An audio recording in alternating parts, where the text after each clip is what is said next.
playing with operating the slides off of a phone remote, and so that was the first time. So she looked over, she's like, that was a train wreck, but we're getting it figured out for nights like this.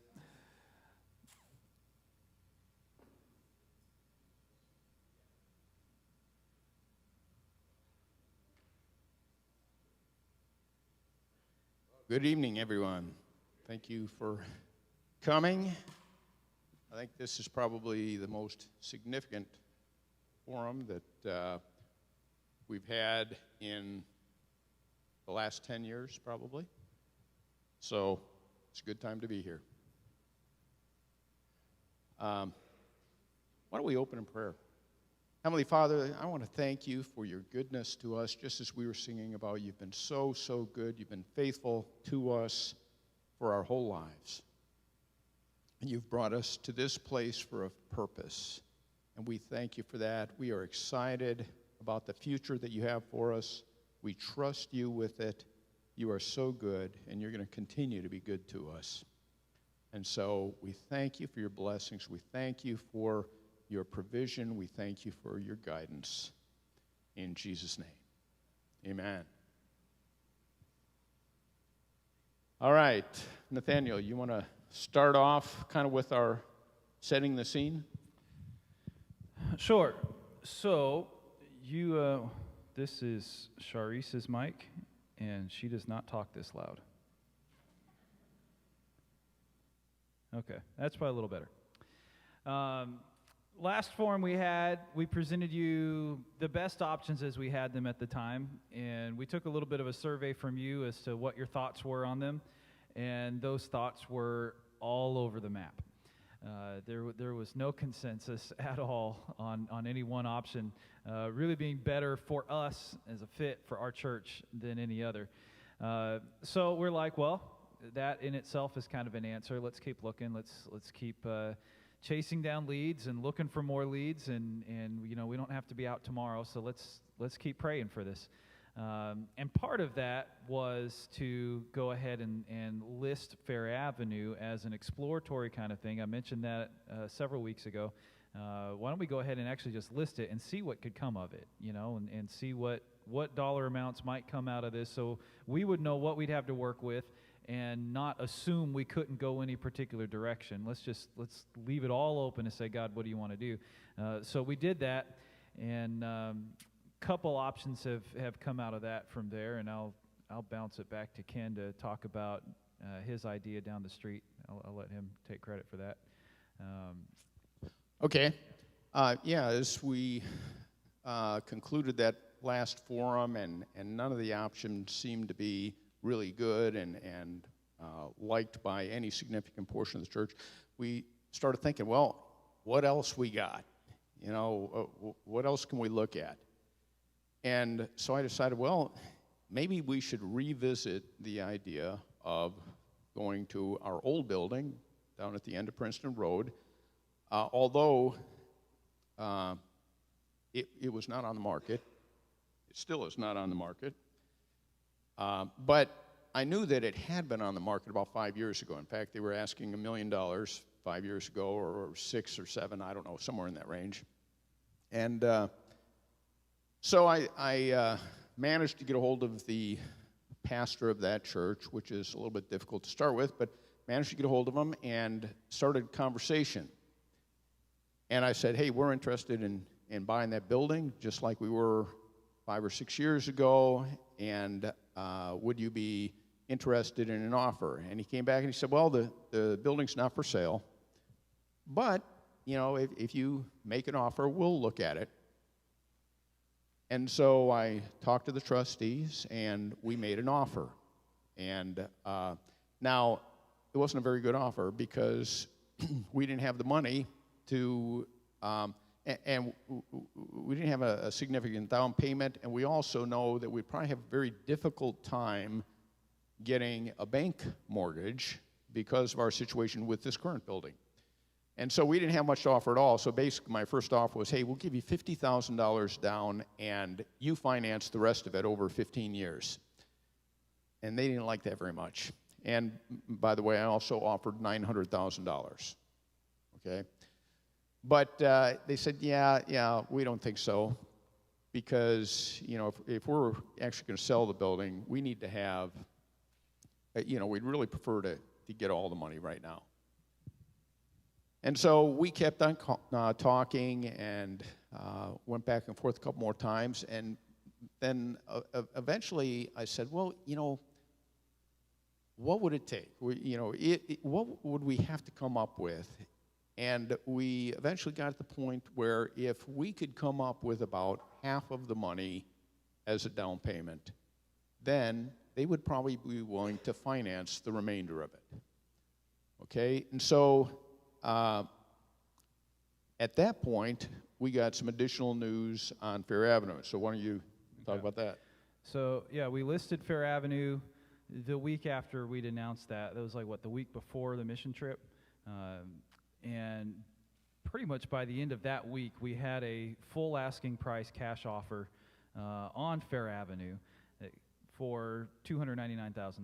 So our realtor thought about $300, and we'll see. So we had that. It was contingent on getting a license from the city because they want to turn it into a grocery mart. So somebody's going to build a cooler back into it, I guess, after we tore it out. They wouldn't have been able to use the one that we took out. So they needed to get a license from the city for a couple things to be able to do that. So it's kind of contingent on that.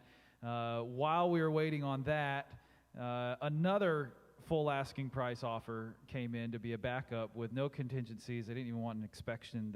None of that. We want the building. So we were starting to get the idea, okay, after several years of beating our heads against walls for stuff, it seems like God's finally starting to open some doors. Some of you had invested in the down payment for that, so that will be paid back first thing out of the money that comes back from that.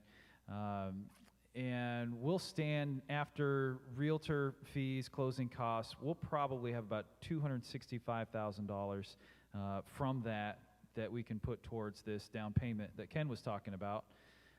We've got another 110 that we were about to put into a roof down there, and thankfully God said, hold that thought before we went that far. So we'll be able to add that to that, and that brings us to roughly 350, a little over 350 that we can get towards this 50%. But detail left out, we did find out this week that first offer for the grocery mart, they did get their license that they need, and they want to close on the 23rd. Of July. So basically 2 weeks they want to be closed on Fair Avenue, and that piece of the puzzle will fit into place and move on. And so for those of you that have some muscles available to give, we're probably going to be moving the stuff out of the storage containers that we'd moved in there last year, whenever that was, to get ready for that. That's coming up within the next couple weeks. Okay, so before we talk anymore about this whole financing process, does anybody have any questions or comments on what we've said so far, or do you have any questions about this building that used to be our building at the end of Princeton? Any questions at all about that? Joe? We sold that building to them for $640,000, I believe, about 17 years ago. But they improved it a lot. They actually did a lot to it. And so it's a nicer building now than when we sold it. Their asking price 5 years ago of $1 million was probably justified. Might have been a little bit on the high side. But the reason that we're making a fairly high offer on that is because they have to finance it for us. If we were able to go get a bank loan and present it to them and say, hey, we're going to just pay you off, then we would probably try to haggle and negotiate and get them down a little bit more, et cetera. But we can't do that.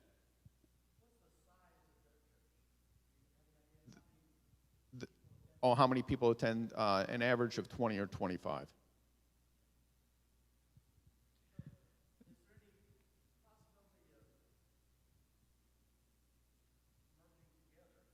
Yeah, the question is there any possibility of merging? We explored that several years ago. We actually just wanted to lease a portion of that building. It's at a time when our building situation here was uncertain, and so we were looking for backup options. And it was very, very difficult to work with this particular church. They put such stringent and expensive options into a potential lease with us that we looked at and we said, that won't work. It would not be easy to work with this particular church. I'm not saying that they're bad or ungodly or anything else. Don't get me wrong. It's just, some people you just work well with and others doesn't work well. We have offered, if they want to continue using space, if they want to meet after we meet, or in, there's a larger room in there, and they're of the size, if they even wanted to use that while we're having services, they're welcome to do that. We wouldn't be trying to move them out any quicker than they would want to be. So, we're willing to explore options. Kathy?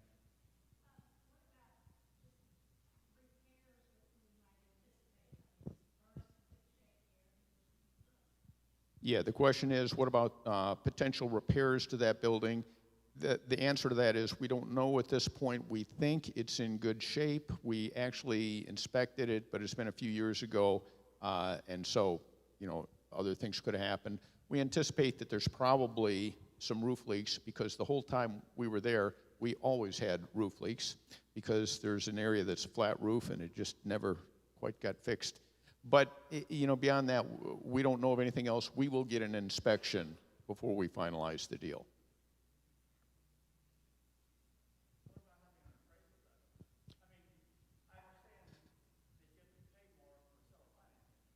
Yeah, this is a good question, but the fact is we have no other options. There isn't another church building that say, oh, well, you're asking too much, so we're going to go to this one. There isn't another one, okay? So if this one doesn't work, then we probably end up going to share space with Heirs Covenant Church. And a lot of people in the last forum really didn't like that option very much. So, if you got lots of options, then it's great. You haggle, you negotiate, you get appraisals, you do all that. If you got no other options, then you look for the deal that will work for you. And this is a deal that will work for us as a church.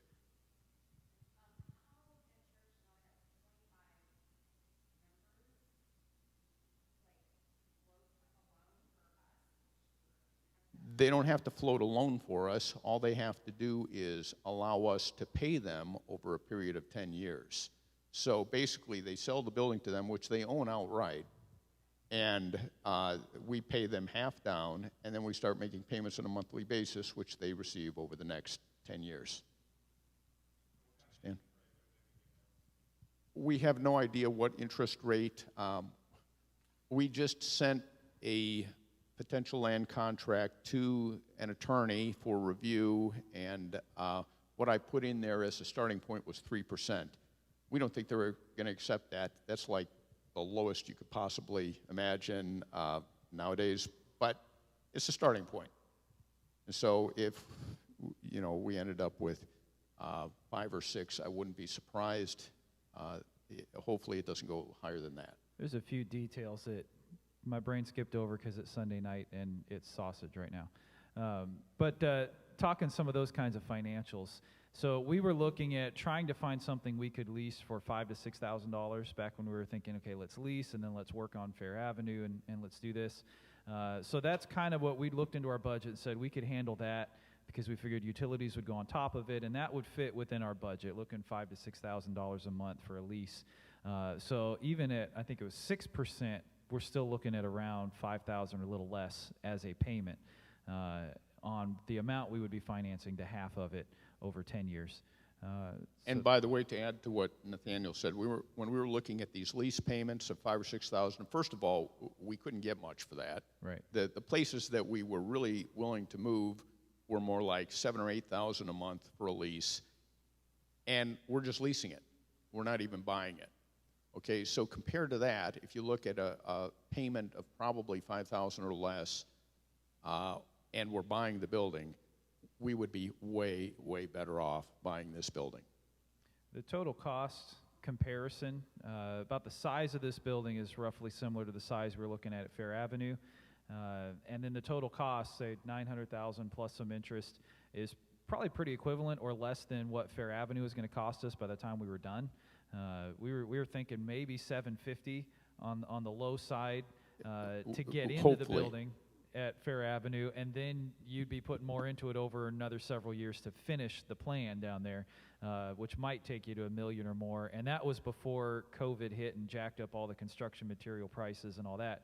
So that'd get reevaluated. So when we were looking at comparing the two, this is going to cost less.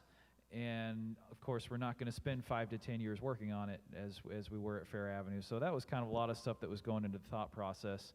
And it's still pretty much overlooking the neighborhood that we were looking at with Fair Avenue as well for ministry. So very honestly, we feel like it's important for us as a church to get past the building thing.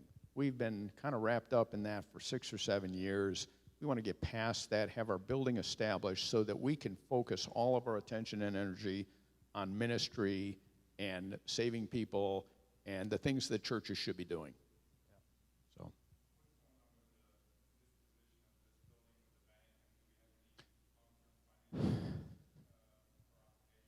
Yeah, the question is, what's going on with this building? Where is it at with the bank and with our risk assessment, et cetera? We just had a development this past week. The basketball school named Kiba bought this from us on a land contract a year ago, and they have since defaulted on that contract. About a month ago, they signed a new contract directly with the bank that would allow them to, if they made certain payments over the next couple months, it allowed them to refinance it with the bank sometime in August, I believe, was the end of August. And they've defaulted on that as well, and now have been given 30 days to be out of the building. So, while we haven't been given 30 days to be out of the building, the bank is going to probably own the building, and we may not have a long time. So this is not something that we can dilly-dally around and say, oh, maybe something better will come along. We're going to be going somewhere by the end of the summer. It looks very likely.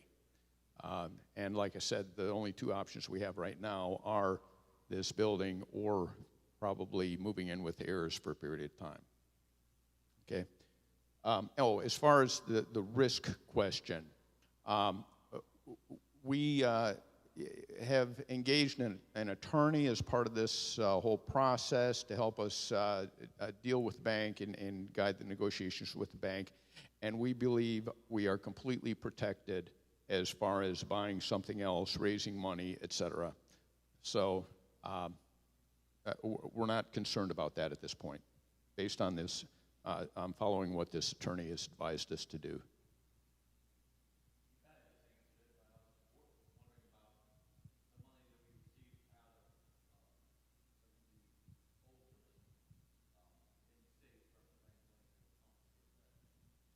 Right. We don't believe it's going to be possible for the bank to confiscate any money. And we're hoping, honestly, that actually we have a promise from the bank that they would not. The only reason we're worried at all is because they didn't put that promise into writing. They gave us a verbal promise that because you're cooperating with us and helping us, we're not going to go after you for additional money. But until we see that in writing, we're taking steps that our attorney has advised to make sure that that could not happen. Anything you want to add on that? Okay. What else? Kathy?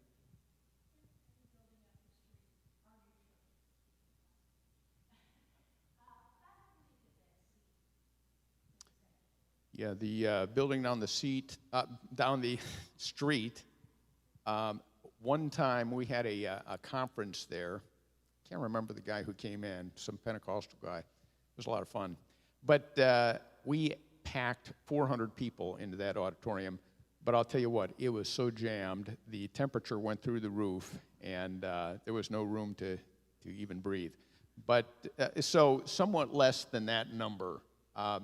The comfortable number is maybe 200 to 250, but either way, it's more than we need.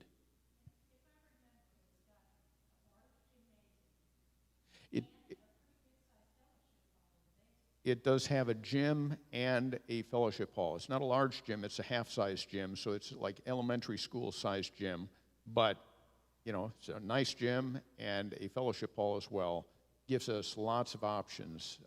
Even our Fair Avenue building in the plans was not going to have a gym, and it was not going to have a separate fellowship hall. So, yeah, there's some really nice options about just going back to that building. Plus, some of you can remember we ran a huge food pantry out of that building for years until we bought the Serve City warehouse and moved the food pantry there. And it worked pretty well.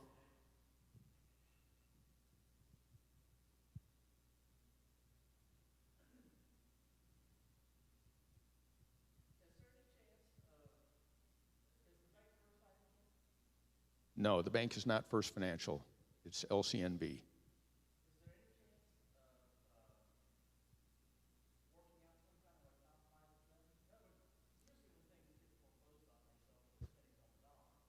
Yeah.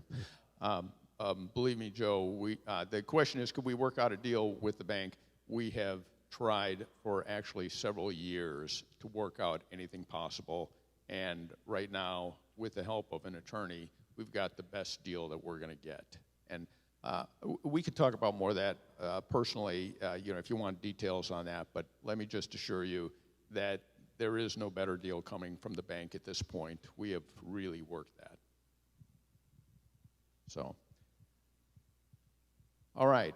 Well, I think then we can move on to the next step, which is, Nathaniel gave you kind of a summary of our financial position. We've got approximately $260,000 coming in from Fair Avenue, and we have about $100,000 in savings. So that puts us about $100,000 short of what we need to get into the new building, all right?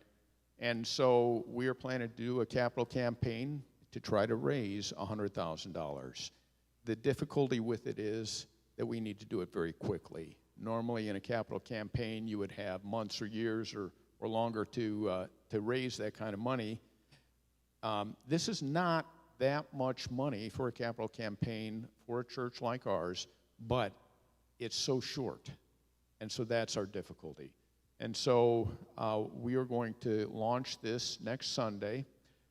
Do we have sheets to hand out? Yeah, I've got sheets here. Barbie and Eric are going to pass those out to you. Okay. Since you made the effort to come this evening, we're going to give you what's going to be passed out on Sunday morning, so that you can preview it and look at it and think about it. And we're really looking at two options, but there's only one of the options that we like. The two options are, we would love to have gifts of $100,000 in the next 2 to 3 weeks.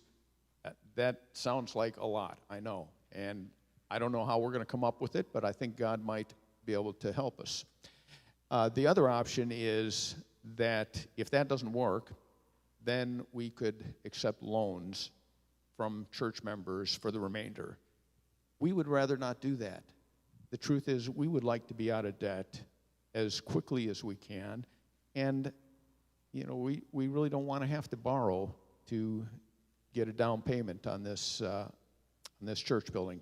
So, but we will do that if that's the only way we can get there. So, any questions about that, or Nathaniel, anything you want to add? So you'll see on there kind of two sides at the bottom. If you want to say, hey, I've got this I can give, that's great. We love it. If you'd say, you know what, I've got this I could give. If push came to shove, I'd be willing to loan this amount for the 5% that you see on there. we are not going to make use of that again until we kind of get to the end of things and we're like, yeah, okay, we're short and we got to have some more. But it might be good for us to know that that is something that you would be thinking over as a possibility if it's needed. If you want to go ahead and put that on there, just know we're considering that a contingency plan, and then we would recontact you if that were something that we decided that, yeah, we do need to make use of, and we can kind of finalize the details on that. But yeah, that's basically, it's a fairly simple sheet. But any questions on that as you see it?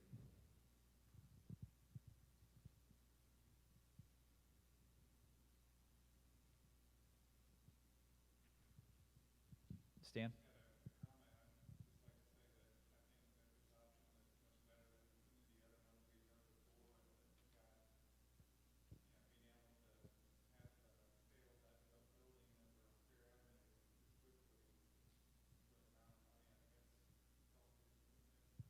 In case you couldn't hear, Stan said he thinks that this option is better than any of the ones that we had before at the last forum, and I highly agree. This is by far the best option that we've seen in recent years. I was kind of thinking and praying through this because, we prayed over the idea of Fair Avenue when we were getting into that and felt like God gave a green light. So then you get into the idea of, okay, well, if God gave a green light, then it must mean that he wants to do this, or he wants to do that, or he wants to do that, and you know how we do. When God leads us in a direction, we try to pencil in the destination. So when we were getting through all of this, I was kind of praying through that, like, God, I just want to make sure we are hearing you correctly.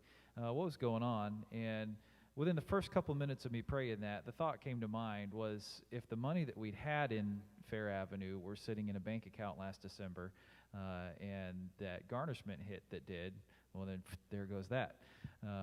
But God knows what's going to happen when, and he knew we weren't going to need to leave right away. And given, like Stan mentioned, the price that we are getting for it, when you include everything we put into it in architect fees and planning and permits and all that, we're actually coming out a little bit ahead on that property. And so, lo and behold, a couple years later, God's kind of flipped it into a bit of investment. And so that, I don't know. I'm not saying that is what God had planned with all of that, but that idea just came to mind really quickly when I started praying through this change of direction. And it seems like something that God tends to do a lot in our lives, is pull unexpected strings to have the right pieces in place at a time that we weren't smart enough to anticipate on our own.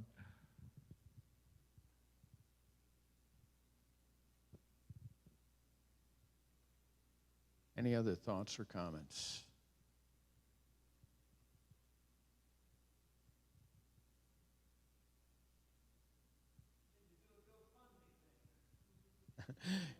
Can we do a GoFundMe? I'm not even sure how to do that. I'm from the generation that we didn't do those, and so maybe you know. Can you do one for us and get $100,000? Anybody can start one. Let me say I'll pray about it. You guys know the situation we've been in. You know how we are about asking for money, how we hate it, and I don't like doing ministry that way. I know Ken doesn't like doing ministry that way. So something like a GoFundMe that's a lot more public, I'd be a little nervous to get into and come off as one of those churches. And we know who we are, and you know how we do things. But the people out in the world at large may not necessarily know. So I would pray about that option. If God wants to do that, then absolutely, I'll follow him and do that in faith that he will shepherd that. But that is one reservation that I would have about just doing a huge fundraiser at large to get into a building, just because of precedents in the church world in the past.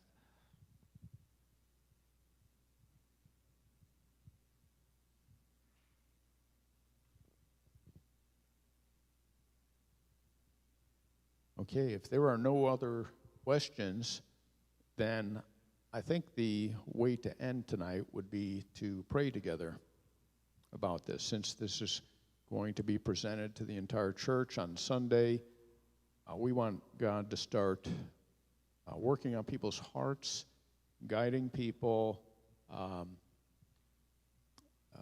showing them the right thing to do.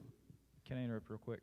Go ahead. Just for the sake of clarity, I don't want anything like in from you guys tonight. Like, I don't even want you to fill that out and give it back to me tonight. Just take that home, pray about it, think about it. We do have a few weeks, so just kind of let God do what he wants to do through you. I mean, this is his project, so I'm not feeling there's any particular pressure on anybody or any group of people. You know, he will cause this to come through the way that he wants to come through if this is what he wants to happen. Yeah, don't be sending any of that into me tonight. We just wanted to give you a preview of what we're going to put before the church on Sunday, and you know, you do it in your timing as God would want you to do. And I think the way I'd like to end in prayer, and we haven't done this in a long while, is maybe we could just form a circle in the back and hold hands and pray together.